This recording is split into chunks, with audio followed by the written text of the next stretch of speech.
नमस्कार, मैं गोपाल शर्मा और इस वीडियो में आप सीखने वाले हैं फाइनल प्रोजेक्ट 2 को सॉल्व करना। जैसा कि आप स्क्रीन में देख रहे हैं, यहाँ पे फाइनल प्रोजेक्ट 2 नजर आ रहा है।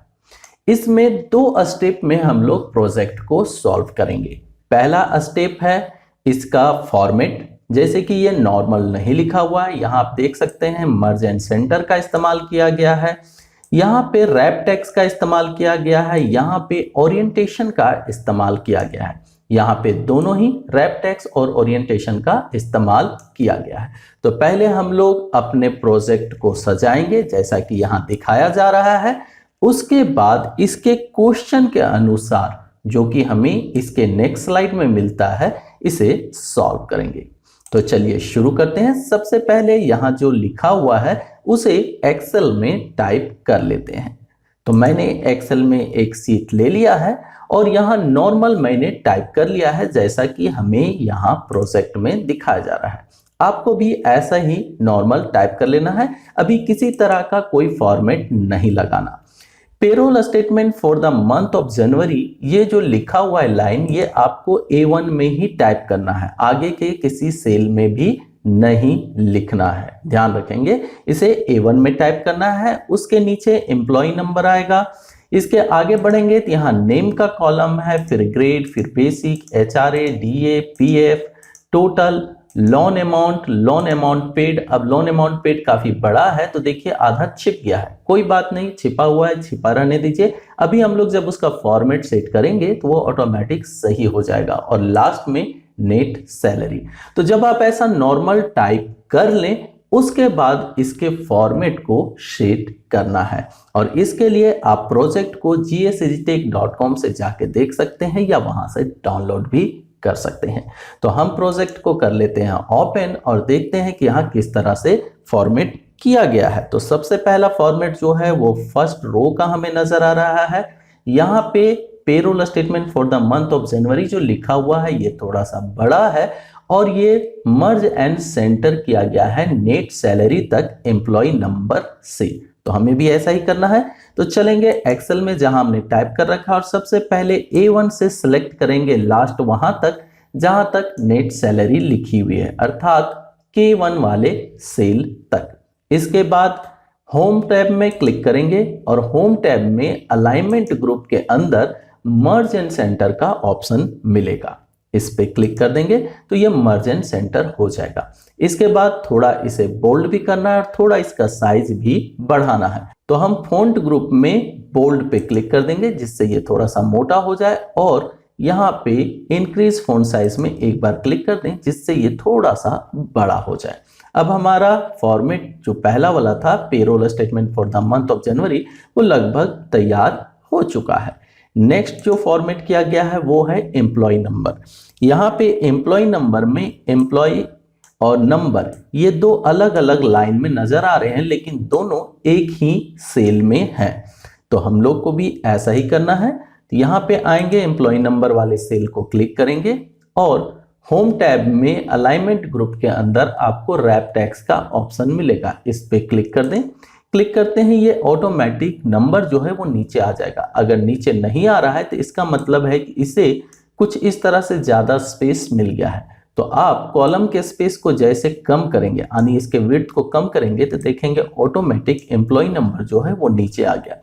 जब भी रैप टेक्स्ट का इस्तेमाल किया जाता है और अगर उसके कॉलम या सेल बोलें उसमें विड्थ अगर हो तो वो नीचे नहीं आता, इसलिए आपको क्या करना होगा, उसके विड्थ को कम करना होगा, तभी वो नीचे आएगा। अगर उसे पूरा स्पेस मिलेगा, जैसे कि अभी अगर हम इसे पूरा स्पेस दे दें तो ये सिंगल लाइन में हो जाएगा। हालांकि इसमें रैप टेक्स्ट ऑप्शन इनेबल है, लेकिन चूंकि इसे स्पेस मिल रहा है तो ये नीचे क्यों आएगा, इसलिए आपको क्या करना है कि इसके विड्थ को कम कर देना, यानी कॉलम का जो विड्थ है वो कम कर दीजिए तो ऑटोमेटिक वो नीचे आ जाएगा। नेक्स्ट फॉर्मेट जो है वो है नेम का।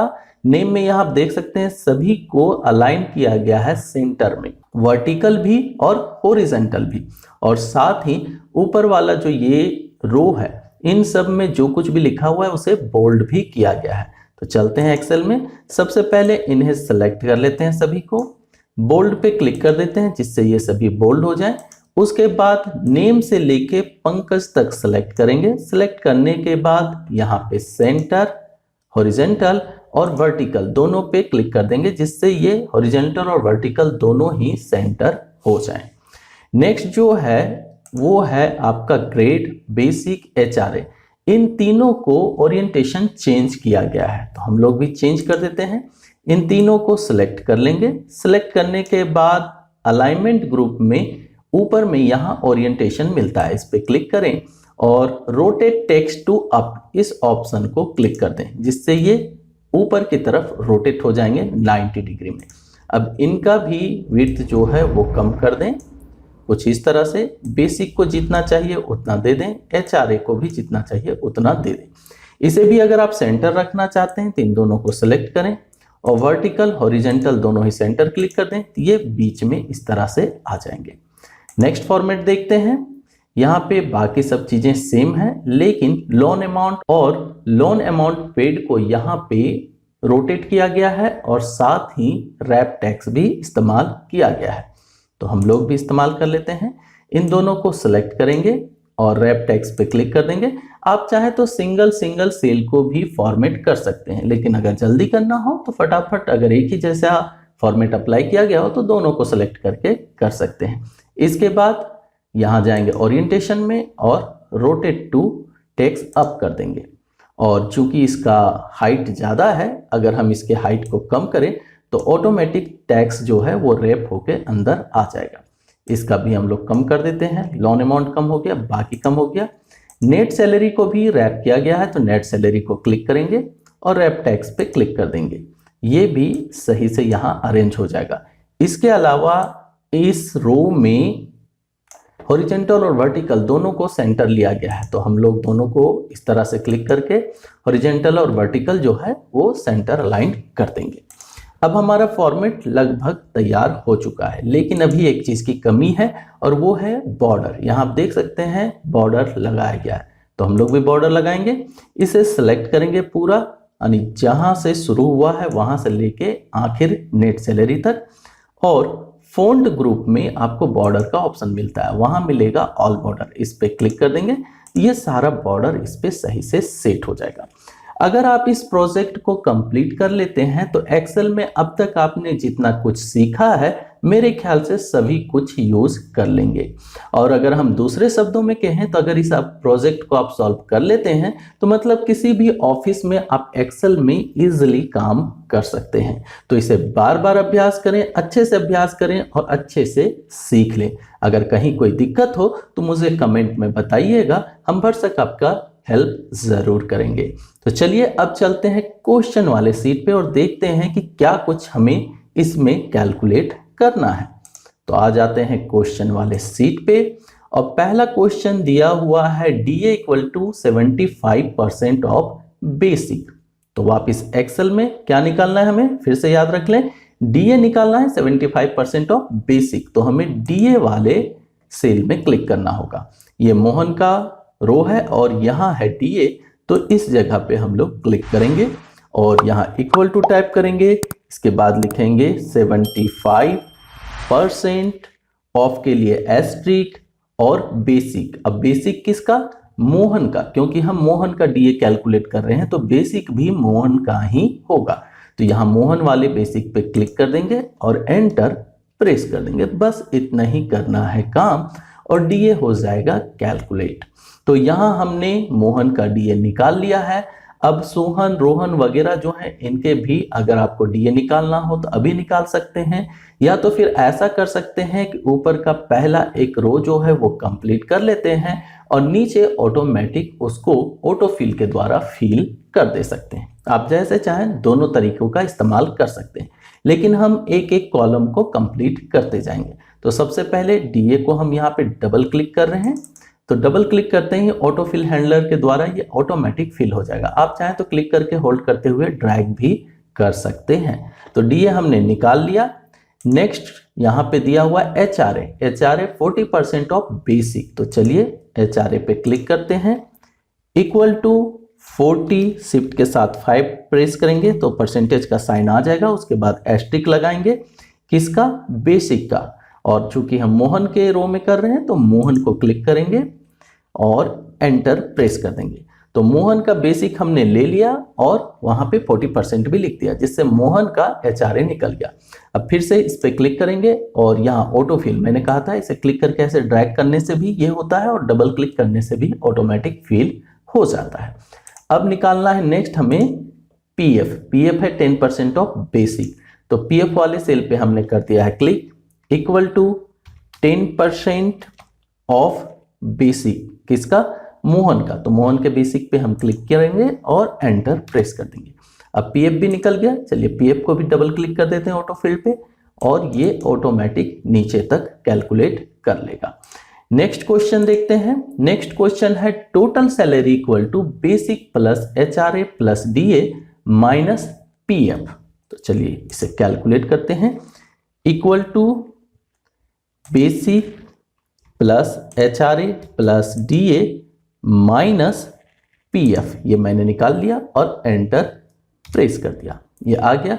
इस पे भी क्लिक करेंगे और ऑटो फिल हैंडलर पे आने के बाद डबल क्लिक कर देंगे, जिससे ये बाकी के नीचे जितने भी सेल हैं उन सब में भी कैलकुलेट कर लेगा। चलिए नेक्स्ट क्वेश्चन देखते हैं। नेक्स्ट क्वेश्चन है लोन अमाउंट। लोन अमाउंट किस तरह से कैलकुलेट किया गया है, यहाँ कंडीशन दिया जा रहा है कि अगर टोटल सैलरी 4500 से ज्यादा हो तो उसे टोटल सैलरी का 30 गुना लोन अमाउंट के तौर पे मिलेगा, अदरवाइज 0।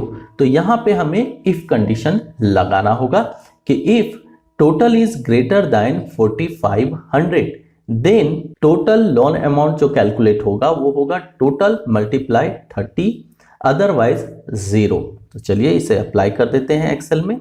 तो आगे हम एक्सेल में और यहाँ लोन अमाउंट वाले सेल पे हमने क्लिक किया, इक्वल टू इफ कंडीशन हमने लगाया, यहाँ टैब दबाया। अब इफ फंक्शन के साथ हमें क्या लिखना है, if total is greater than 4500। अब यहाँ कंडीशन को हम करेंगे बंद, तो कॉमा लगाएंगे। पहला कंडीशन हमने लगा दिया, यानी लॉजिक टेस्ट हमने कंप्लीट कर दिया इफ वाले फंक्शन में। नेक्स्ट आता है इफ ट्रू। अगर ट्रू होगा तो क्या होगा, तो अगर ट्रू होगा तो उसे टोटल का 30 गुना मिलेगा एज लोन अमाउंट, अदरवाइज मतलब फिर से हमें कॉमा लगाना होगा। तो ट्रू हमने बंद कर दिया। अब अगर नहीं हो तो फॉल्स में क्या होगा, तो फॉल्स में उसे 0 मिलने वाला है, मतलब कुछ भी नहीं मिलेगा। ब्रैकेट ऑफ करेंगे और एंटर प्रेस कर देंगे। तो ये यहाँ कैलकुलेट हो चुका है, लेकिन स्पेस इसे मिल रहा है कम, तो हम इसे स्पेस दे देंगे थोड़ा ज्यादा और ये देखिए पूरा अमाउंट यहाँ शो होने लगा। तो अगर आपके पास हैज या ऐसा कुछ दिखाई दे जो अभी हमें दिख रहा था, तो इसका मतलब है कि इसके कॉलम का विड्थ जो है वो कम हो गया है। तो कॉलम के विड्थ को बढ़ा दें तो आपका यहाँ पे नंबर जो है वो पूरा शो होने लगेगा। चलिए बाकी भी कैलकुलेट कर लेते हैं। तो यहाँ पे हम आते हैं ऑटोफिल हैंडलर पे और डबल क्लिक कर देते हैं और ये कैलकुलेट हो गया। यहाँ आप देख सकते हैं कि इसका टोटल जो है वो 3075 है, मतलब 4500 से कम है, इसलिए इसको लोन जो है वो नहीं मिल पा रहा है। नेक्स्ट क्या दिया हुआ है क्वेश्चन, नेक्स्ट क्वेश्चन है लोन अमाउंट पेड।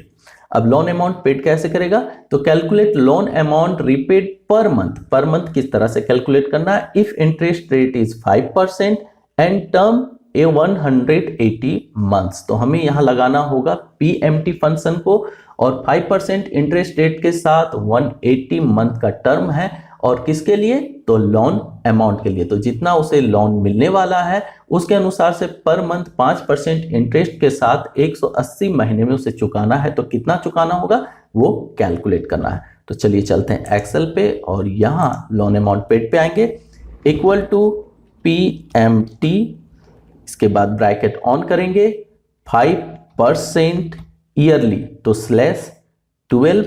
पहला हमने यहाँ पे रेट लगा दिया, फिर लगाएंगे कॉमा। इसके बाद कॉमा लगाने के बाद क्या है कि कितना है उसका टर्म, तो टर्म था 180 मंथ, हमने लिख दिया। फिर कॉमा, किस पे ये पे करने वाला है, तो लोन अमाउंट पे। तो लोन अमाउंट को क्लिक कर देंगे, ब्रैकेट ऑफ कर देंगे और एंटर प्रेस कर देंगे। अब यहाँ देखिए हैज दिखा रहा है क्योंकि यहाँ पर भी स्पेस कम हो गया।